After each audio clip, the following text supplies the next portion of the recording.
Hello friends, વિદ્યાર્થી મિત્રો મજામાં છો?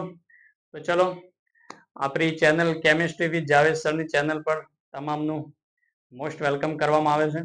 તો મિત્રો આપણે આલ્કોહોલની રાસાયણિક પ્રક્રિયાઓમાં CO બંધ તૂટવાને કારણે થતી રાસાયણિક પ્રક્રિયાઓ પર ચર્ચા કરવાનું સ્ટાર્ટ કર્યું હતું. જેમાં આગળના મતલબ કે વિડીયોના અંદર આપણે આલ્કોહોલની હેલોજન એસિડ HX સાથેની પ્રક્રિયા એના પર આપણે ડિટેલમાં વાત કરી હતી.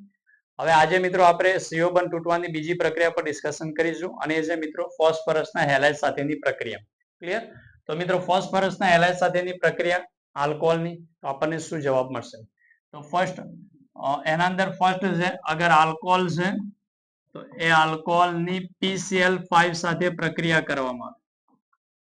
PCl5 ફોસ્ફરસ મતલબ કે પેન્ટાક્લોરાઇડ સાથે પ્રક્રિયા કરવામાં આવે તો અહીંયા આપણને નિપજ મળશે RCl. ક્લિયર છે? ક્લોરો આલ્કેન મળશે પ્લસ અહીંયા મળશે HCl અને અહીંયા ઓક્સિડાઇઝ નિપજ મળશે ફોસ્ફરસ ઓક્સીક્લોરાઇડ. તો મિત્રો આલ્કોહોલ જે છે એની PCl5 સાથે પ્રક્રિયા કરો તો PCl5 સાથે પ્રક્રિયા કરવામાં આવશે. તો અહીંયાથી યાદ રાખવા માટે આપણે આ રીતે યાદ રાખીશું. ટ્રીક ધ્યાનમાં રાખો કે ROH. ક્લિયર? PCl5 માં મતલબ કે 5 Cl છે તો 1 Cl અહીંયા આપો, 1 Cl અહીંયા આપો, 2 Cl આપી દીધા. હવે અહીંયા શું વધ્યું? એક તો ફોસ્ફરસ વધ્યો અને 3 Cl, એટલે અહીંયા શું લખી દઈશું? PCl3. તો આ યાદ રાખવા માટે છે મિત્રો કે આપણે એને આ રીતે યાદ રાખીને પ્રોડક્ટ બનાવી શકીએ છીએ. બોન્ડ અહીંયાથી બ્રેક કરીશું, બોન્ડ અહીંયાથી બ્રેક કરીશું તો શું બન્યું? RCl haloalkane plus POCl3 yes phosphorus oxychloride. આને કહેવાય છે phosphorus oxychloride. Oxychloride. Clear? And અહીંયા બન્યું HCl. આ બન્યું આપણું હેલો આલ્કેન. ક્લિયર? તો મિત્રો ફોસ્ફરસ જે છે એના હેલાઇડમાં PCl5 સાથે જ્યારે આલ્કોહોલની પ્રક્રિયા કરો તો આપણને આ નિપજો મળશે. આ નિપજો બનાવવા માટેની આપણા જોડે શું છે? ટ્રીક છે. હવે અહીંયા પ્રશ્ન છે કે સર આ વિસ્થાપન પ્રક્રિયા તો છે જ, કારણ કે અહીંયા પણ OH દૂર થાય છે, એની જગ્યા ઉપર Cl આવી. તો વિસ્થાપન પ્રક્રિયા છે. તો આ કઈ વિસ્થાપન પ્રક્રિયા છે? તો મિત્રો ફોસ્ફરસના હેલાઇડ જે છે એ SN2 પ્રક્રિયાને ફોલો કરશે. SN2 પ્રક્રિયાને ફોલો કરે એનો મતલબ શું થશે? તો મતલબ એ થશે કે આપણે સિમ્પલ લિવિંગ ગ્રુપને દૂર કરીશું અને તે હેલોજનને લગાવી દઈશું. કોઈ કાર્બોકેટાયન કે રીઅરેન્જમેન્ટ આપણે કરીશું નહીં. ફોર એક્ઝામ્પલ તરીકે અહીંયા આપણને આપી દીધું CH3, અહીંયા CH, અહીંયા CH3, COH અને અહીંયા CH3. આની પ્રક્રિયા PCl5 સાથે જ આપણે કરાવીએ તો સિમ્પલ અહીંયાથી OH ને બહાર નીકાળીશું અને એની જગ્યા ઉપર આપણે હેલોજનને લગાવી દઈશું, મતલબ કે ક્લોરીનને લગાવી દઈશું. ક્લિયર? તો અહીંયા આવશે Cl અને અહીંયા આવશે CH3. ક્લિયર? તો આ પ્રોડક્ટ છે. SN2 ને સિમ્પલ ફોલો કરશે. વર્ડ હું બોલી દીધો SN2 એટલે તમને પૂરો આઈડિયા આવી ગયો હશે કે આમાં કરવાનું શું છે. ક્લિયર? તો ફોસ્ફરસના પેન્ટાક્લોરાઇડ સાથે ફર્સ્ટ એની પ્રક્રિયા છે. નેક્સ્ટ મિત્રો ફોસ્ફરસના ટ્રાયહેલાઇડ સાથેની પ્રક્રિયા. નેક્સ્ટ છે ફોસ્ફરસના ટ્રાયહેલાઇડ મતલબ PX3 સાથેની પ્રક્રિયા. કોની? આલ્કોહોલની. PX3 સાથેની પ્રક્રિયા. ક્લિયર?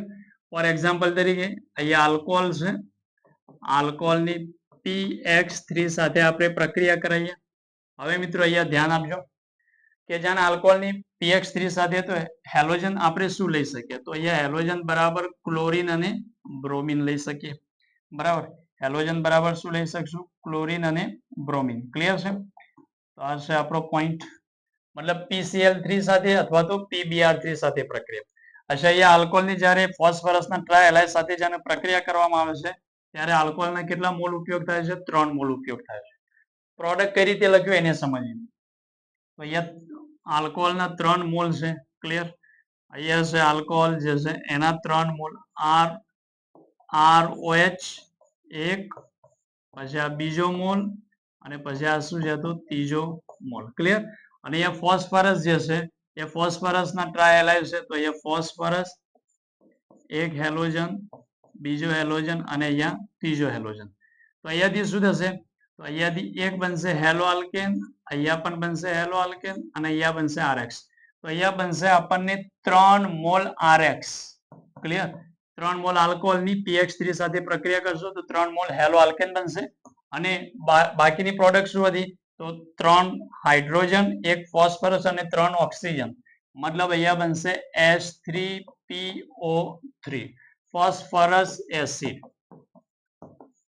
Phosphorus acid. ક્લિયર છે? અને અહીંયા બન્યું hello alkane. Hello alkane. Clear? અને આ પ્રોડક્ટ લખવા માટેની શું છે? તો ટ્રીક છે. આપણે આને આ રીતે ધ્યાન રાખીશું. કયા મિકેનિઝમ ને ફોલો કરશે? તો આન્સર છે SN2 ને ફોલો કરશે. અહીંયાથી પ્રશ્ન આવી શકે છે કે આલ્કોહોલની PX3 સાથે, PX3 નો મતલબ એ છે કે કોના સાથે રિએક્શન કરી શકો? તો ફોર એક્ઝામ્પલ અહીંયા એક્ઝામ્પલ લઈ લો કે ફોર એક્ઝામ્પલ તરીકે અહીંયા જે CH3CH2OH, આની પ્રક્રિયા હું કરાવું PCl3 સાથે, તો અહીંયા શું જવાબ આવશે? CH3CH2Cl. અહીંયા જવાબ આવશે H3PO3. યસ. અથવા અહીંયા CH3CH2OH લઈ લો, આની પ્રક્રિયા PBr3 સાથે કરાવું તો PBr3 સાથે કરાવું, OH ને હટાવી દઉં તો જવાબ શું બનશે? CH3CH2Br અને અહીંયા બનશે H3PO3. તો અહીંયાથી એક ક્વેશ્ચન એ બની શકે છે કે ફોસ્ફરસ જે છે એ ફોસ્ફરસના આલ્કોહોલ જે છે આલ્કોહોલની ફોસ્ફરસના ટ્રાયહાલાઇડ સાથે પ્રક્રિયા કરો તો કયા પ્રકારની ઓક્સિડાઇઝ નિપજ મળે છે? તો આન્સર મિત્રો ઓક્સિડાઇઝ નિપજનો એ છે. આમાં ઓક્સિડાઇઝ નિપજનો મતલબ ઓક્સિજન યુક્ત. તો આમાં ઓક્સિજન યુક્ત નિપજ કઈ છે? તો આન્સર શું આવશે? તો જવાબ આવશે H3PO3. આને આપણે કહેશું ઓક્સિડાઇઝ નિપજ. ઓક્સિડાઇઝ નિપજ મતલબ ઓક્સિજન યુક્ત નિપજ. આને આ રીતે પણ લખી શકાય છે. આ રીતે પણ લખી શકાય POH3 મતલબ H3PO3 જ કહેવાશે, ફોસ્ફરસ એસિડ. તો ઓક્સિડાઇઝ નિપજ કઈ મળી? આલ્કોહોલની PX3 સાથે ફોસ્ફરસના ટ્રાયહાલાઇડ સાથે પ્રક્રિયા કરો તો કયા પ્રકારની ઓક્સિડાઇઝ નિપજ મળે છે? H3PO3. અને મિત્રો અહીંયા પણ ક્વેશ્ચન આવે કે આલ્કોહોલની ફોસ્ફરસના પેન્ટાક્લોરાઇડ સાથે પ્રક્રિયા કરો તો કઈ ઓક્સિડાઇઝ નિપજ મળે છે? ઓક્સિડાઇઝ નો મતલબ ઓક્સિજન યુક્ત નિપજ. તો જો આમાં ઓક્સિજન ધરાવતી નિપજ કઈ છે? તો આ છે ઓક્સિડાઇઝ નિપજ. ઓક્સિડાઇઝ નિપજ. ચલો ક્લિયર છે? ઓક્સિડાઇઝ નિપજ નો મતલબ ઓક્સિજન યુક્ત નિપજ. તો ફોસ્ફરસના પેન્ટાક્લોરાઇડ સાથે જ્યારે પ્રક્રિયા કરશો તો ઓક્સિડાઇઝ નિપજ કઈ બનશે? Phosphorus oxychloride. Phosphorus oxychloride. MCQ ના અંદર ક્વેશ્ચન ને ધ્યાન રાખજો. ક્લિયર છે? ઓકે, તો આ થઈ ગઈ વાત આપણી ફોસ્ફરસના ટ્રાયહેલાઇડની, ફોસ્ફરસના પેન્ટાહેલાઇડની. નેક્સ્ટ મિત્રો ત્રીજા નંબરમાં આપણે વાત કરીએ તો નેક્સ્ટ પોઈન્ટ છે લાલ ફોસ્ફરસ વત્તા X2 સાથેની પ્રક્રિયા. આલ્કોહોલની લાલ ફોસ્ફરસ વત્તા X2 સાથેની પ્રક્રિયા. ક્લિયર? લાલ ફોસ્ફરસ વત્તા X2. જો X બરાબર શું? તો X બરાબર ક્લોરીન, બ્રોમિન. X બરાબર બ્રોમિન અને આયોડીન. X બરાબર શું છે? તો બ્રોમિન અને આયોડીન. બ્રોમિન અને આયોડીન. ક્લિયર છે? તો લાલ ફોસ્ફરસ વત્તા X2 સાથે પ્રક્રિયા કરશું તો આપણને શું મળશે? તો અહીંયા છે આલ્કોહોલ. આલ્કોહોલની પ્રક્રિયા લાલ X2 વત્તા લાલ ફોસ્ફરસ સાથે કરાવીશું તો અહીંયા આપણને મળશે હેલો આલ્કેન મળશે. આ એઝ સેમ એઝ, કારણ કે લાલ ફોસ્ફરસ જે છે P4 અને અહીંયા Br2. ક્લિયર છે? તો આ બંને એકબીજા સાથે જાણે રિએક્ટ કરી અને અહીંયા આપણને બનાવશે PBr3 મતલબ ફોસ્ફરસના ટ્રાયહેલાઇડ જ બનશે. ક્લિયર છે? ફોર એક્ઝામ્પલ તરીકે P4 છે લાલ ફોસ્ફરસ અને એનો I2 સાથે પ્રક્રિયા, તો આ બંને પ્રક્રિયા કરીને શું બનાવશે? PI3. તો આપણે PI3 ડાયરેક્ટ નહીં બનાવી શકતા, તો ફોસ્ફરસ વત્તા I2 સાથે પ્રક્રિયા કરાવીશું તો એમાંથી શું બનશે? PI3. આ ફોસ્ફરસના ટ્રાયહેલાઇડ જેવી જ પ્રક્રિયા છે. ક્લિયર છે? તો અહીંયા શું મળશે? હેલો આલ્કેન મળશે અને અહીંયા ઓક્સિડાઇઝ નિપજ મળશે H3PO3. ફોર એક્ઝામ્પલ તરીકે અહીંયા CH3CH2OH છે, આની પ્રક્રિયા અહીંયા લાલ ફોસ્ફરસ વત્તા I2 સાથે કરાય. ક્લિયર છે? તો મિત્રો લાલ ફોસ્ફરસ વત્તા I2 સાથે જાણવાનું રિએક્શન કરાય તો આન્સર અહીંયા આપણને આઇડો આલ્કેન મળશે CH3CH2I વત્તા H3PO3. ઓકે ક્લિયર છે મુદ્દો. આ પ્રક્રિયા કયા મિકેનિઝમ ને ફોલો કરશે તો આન્સર છે SN2 ને ફોલો કરશે. તો મતલબ શું થયો ફોસ્ફરસ ના હેલાઇડ 3 હેલાઇડ પર આપણે ચર્ચા કરી લીધી. જો એક તો ફોસ્ફરસ ના પેન્ટા હેલાઇડ સાથે પ્રક્રિયા ફર્સ્ટ બરાબર. નેક્સ્ટ આપણે અહીંયા ચર્ચા કરી ફોસ્ફરસ ના ટ્રાય હેલાઇડ સાથેની અને લાલ ફોસ્ફરસ વત્તા X2 સાથેની પ્રક્રિયા એના ઉપર ચર્ચા. 3 SN2 પ્રક્રિયાની ક્રિયાવિધિને અનુસરે છે SN2 ને શું કરે છે ફોલો કરે છે. ક્લિયર છે. અને આ દરેક એવા પોઈન્ટ છે જેમાં આલ્કોહોલમાંથી કયો બંધ તૂટે છે CO બંધ તૂટે છે. ચલો નેક્સ્ટ અને લાસ્ટ અને ઇમ્પોર્ટન્ટ નેક્સ્ટ છે સી આલ્કોહોલની SOCl2 સાથેની પ્રક્રિયા. તો પહેલા તો SOCl2 જે છે મિત્રો એનું નામ શું છે તો આનું નામ છે થાયોનાઇલ ક્લોરાઇડ. આનું નામ છે થાયોનાઇલ ક્લોરાઇડ. શું નામ છે થાયોનાઇલ ક્લોરાઇડ SOCl2 ની પ્રક્રિયા. તો આ પ્રક્રિયાના અંદર મિત્રો બે વસ્તુ છે. ફોર એક્ઝામ્પલ તરીકે ધ્યાનથી સમજો. અહીંયા છે CH3 અહીંયા CH2CH3 અહીંયા OH અને અહીંયા લઈ લીધું H. આ એક આપણું પ્રક્રિયા છે જેમાં આલ્કોહોલ છે. ક્લિયર. હવે આની પ્રક્રિયા ધ્યાનથી જુઓ સમજો. અગર આની હું પ્રક્રિયા SOCl2 સાથે કરાવું કોના સાથે કરાવું SOCl2 સાથે કરાવું ધ્યાનથી જુઓ સમજો વાતને બરાબર. આ પ્રક્રિયાને હું કોના સાથે કરાય SOCl2 સાથે પ્રક્રિયા કરાય. અગર SOCl2 સાથે આની પ્રક્રિયા તો આ પ્રક્રિયાનું નામ છે ડાર્ઝન પ્રક્રિયા. તો અહીંયાથી પ્રોડક્ટ શું મળશે તો સિમ્પલ અહીંયાથી OH નીકળશે અને એ જ બાજુ Cl લાગશે. ક્લિયર. અહીંયાથી CH3 અહીંયા OH ની જગ્યા ઉપર કોણ લાગી જશે Cl. OH ની જગ્યા ઉપર લાગશે Cl અહીંયા H અને અહીંયા CH2CH3 પ્લસ સાઈડની બે પ્રોડક્ટો છે સલ્ફર ડાયોક્સાઇડ ગેસના ફોર્મમાં બહાર નીકળી જશે અને HCl પણ ગેસના ફોર્મમાં શું થશે બહાર નીકળશે. ક્લિયર છે. તો આપણને હેલો આલ્કેન મળ્યો. અચ્છા ઇમ્પોર્ટન્ટ વાત એ છે કે જો ખાલી તમે SOCl2 લીધી તો એ પ્રક્રિયાને ડાર્ઝન પ્રક્રિયા કહેવાય અને આ નિપજ જે આપે છે એ સમરૂપ નિપજ આપશે. સમરૂપ નિપજ નો મતલબ છે રિટેન્શન એટલે કે સમરૂપ નો મતલબ શું છે જે તરફથી લિવિંગ ગ્રુપ નીકળે છે OH જ્યાંથી નીકળે એ જ બાજુ કોણ લાગે ન્યુક્લિયોફાઇલ લાગે. જે બાજુથી લિવિંગ ગ્રુપ નીકળે છે એ જ બાજુ ન્યુક્લિયોફાઇલ લાગે છે એટલા માટે એને કહેવાય છે સમરૂપ નિપજ. અચ્છા આમાં ઇન્વર્ઝન નહીં મળતી ફક્ત કઈ મળે છે સમરૂપ મળે છે. તો સમરૂપ મળે છે તો આ રિએક્શન નો એક પ્રકાર છે જે એ રિએક્શન એક અલગ પ્રકારનું નામ આપણે આપે છે. રિએક્શન ને કહેવાય છે SNI સબસ્ટિટ્યુટ ન્યુક્લિયોફિલિક ઇન્ટરનલ રિએક્શન કહેવાય છે જેમાં આપણને સમરૂપ મળે છે. જેમ SN2 માં આપણને વ્યસ્ત રૂપ નિપજ મળે છે ઇન્વર્ઝન મળે છે અને SN1 માં બંને મળે છે સમરૂપ પણ મળે અને વ્યસ્ત રૂપ પણ મળે. તો આ સમરૂપ નિપજ મળે. ક્લિયર. હવે વાત મિત્રો ધ્યાન રાખજો અને જો આ SN મતલબ કે આની પ્રક્રિયા SOCl2 સાથે કરાવો થાયોનાઇલ ક્લોરાઇડ સાથે પણ અહીંયા મતલબ કે પીરિડીન નો ઉપયોગ કરું પીરિડીન જેનું સ્ટ્રક્ચર આ ટાઈપથી છે પીરિડીન. ક્લિયર. આનું નામ છે પીરિડીન.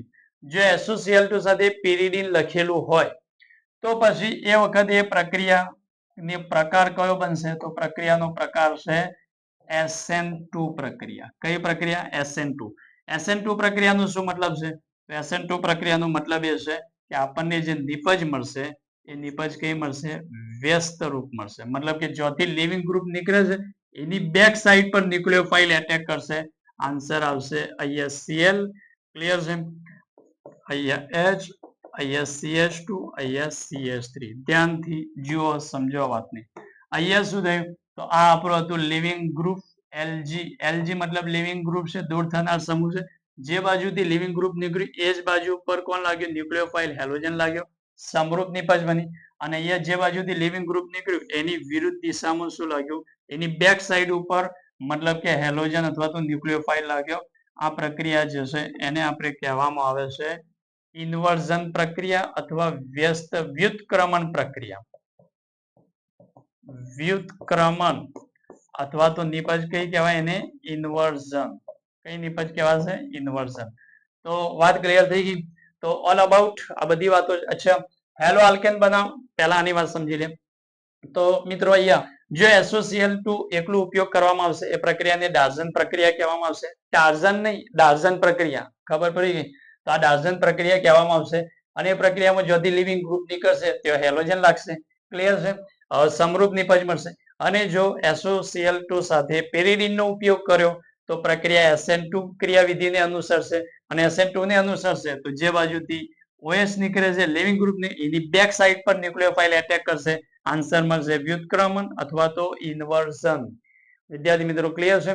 અને લાસ્ટ પોઈન્ટ આનો કહી દઉં કે આ જે SOCl2 જે છે આ જેટલી પણ મેથડો આપણે ભણ્યા એ બધી મેથડોમાં સૌથી બેસ્ટ મેથડ હેલો આલ્કેન બનાવવાની સૌથી બેસ્ટ મેથડ છે એ કઈ છે તો આલ્કોહોલની થાયોનાઇલ ક્લોરાઇડ સાથેની પ્રક્રિયા.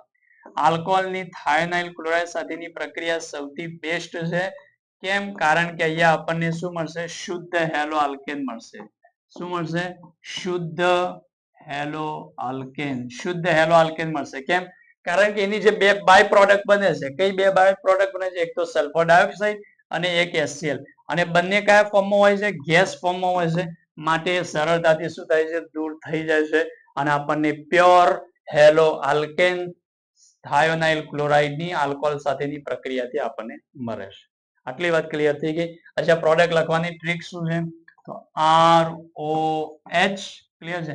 સલ્ફર ડાયોક્સાઇડ તો એક Cl અહીંયા લખી દઉં, એક Cl અહીંયા લખી દઉં અને અહીંયા શું લખી દઉં, SOCl2 થઈ ગયું અને બોન્ડ અહીંયાથી શું કરીશું, બ્રેક. તો આ બન્યું એક RCl, એક બોન્ડ અહીંયાથી બ્રેક કર્યું તો બન્યું HCl અને આ બન્યું કે SO2.